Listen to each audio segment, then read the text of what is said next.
Hey guys, welcome back to my channel and I'm back again with another really interesting coding interview question video. Guys, this is a medium level question of lead code of sorting and searching part, and today we are going to solve it right here in this video. It has been asked in multiple companies like Amazon, Google, Facebook, Microsoft, etc. Guys, you know that I do a lot of programming and coding related content, and if you like my content and you want to support me, then please do subscribe to my channel, hit the bell icon for future notifications. Please put some comments, suggestions, feedback, whatever you want to say to me in the comment section below, and do give this video a big thumbs up and share it with your friends as well. Now, without delaying this video any further, let's get started. So the first thing is the problem statement, guys. The problem statement is pretty straightforward. It's called a search for a range. We have an array of numbers which are sorted in an ascending order. We are given a target value and we want to find out the range of index from where this number first comes and when it is last seen. So for example, 8 occurs between index 3 and index 4. So that's why the answer is 3, 4. Another example is target 6. So in this array, there is no such value. So that's why the output is -1, -1. So that's a problem, guys. If you find the number, you return the range. If you don't find it, return a default value. The length of the array is from 0 to 10 to the power 5, and the number could be -10 to the power 9 to +10 to the power 9. It is a sorted array, and definitely the target value is always either the number or it is a number which is not present inside the array. Okay. So let's jump to the solution, guys. As it's pretty obvious that we can do it in a linear amount of time, but it is pretty specifically told to us that we have to solve it in order of log n.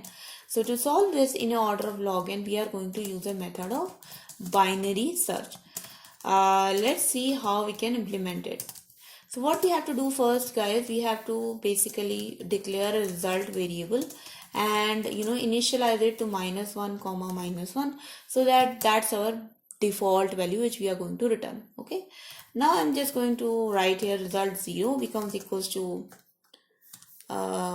find the first element or find the first index in which I'm going to pass nums and I'm going to pass target, and result 1 is going to be find the last index, and in the end I'm going to just return the result. And what are these functions? So find first index and find last index is nothing but a binary search function, guys. So let me just quickly try to implement this. So what is a binary search function, guys? We all know that in a binary function, we basically declare a lower and a higher limit.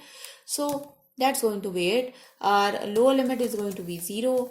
Our higher limit is going to be nums dot length -1, and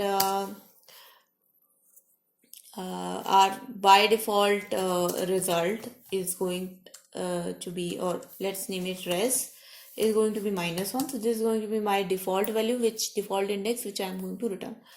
So while lower is less than equals to high, we are going to calculate a mid element here. So mid becomes equals to low plus high divided by 2. Okay, so mid becomes equals to low plus high divided by 2. Now just check if nums dot mid is less than is greater than equals to target.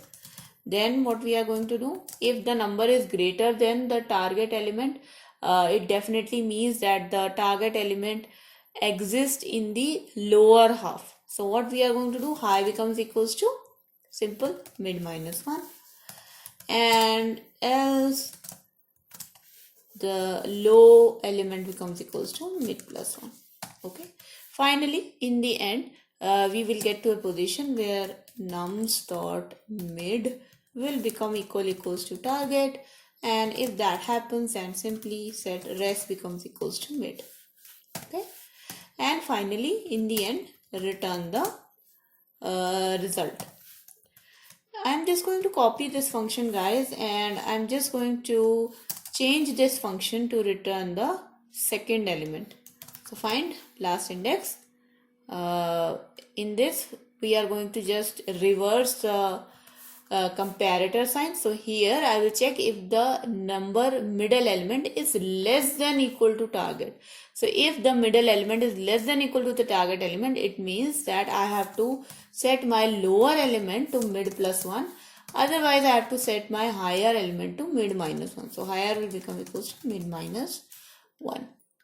So this is going to be my last element, and similarly like the previous one, if I find that the middle element becomes equals to target, then simply rest becomes equals to mid, and in the end we return the result value, and by default its value is -1. So if the element is not found, we will simply return -1. So let's run this code, guys. Let's see if this yields us the correct value. Okay, so my bad, I wrote here high, and actually it's only H which I have used. Okay, great. So let's run this code again. And you can see, guys, that now my answer matches the expected answer. So let's submit the code, guys, and let's see if the submission also gets accepted. And it does, guys. You can see that all the test cases are passed. So if I just talk about the time complexity of this solution, guys, you can see that in the first find first index function, we are using divide and conquer approach, in which we are halving our result set every time we come across this condition, that if the middle element is greater than or if it is not greater than equal to. In the find last index also, guys, we are using the same approach. So that's why both the functions, if I add them up, it becomes equals to log n plus log n. And that is why, guys, this solution is actually 2 log n, or I can simply say it's an order of log n solution. That's what was expected from us from this problem. And that was the video, guys. I hope you guys enjoyed this video, you learned something from it, and hopefully your coding practice became a little bit better. If it has, guys, then please do subscribe to my channel, hit the bell icon for future notifications. As per your information, I make your videos every day from Monday to Friday, unless there is an anomaly. And guys, I would request you again to give this video a big thumbs up and share it with your friends as well. If you have any questions, comment, suggestions for me, please put them in the comment section below so that I can address them and make videos on them as soon as possible. So I'll meet you guys next time. Until then, bye bye.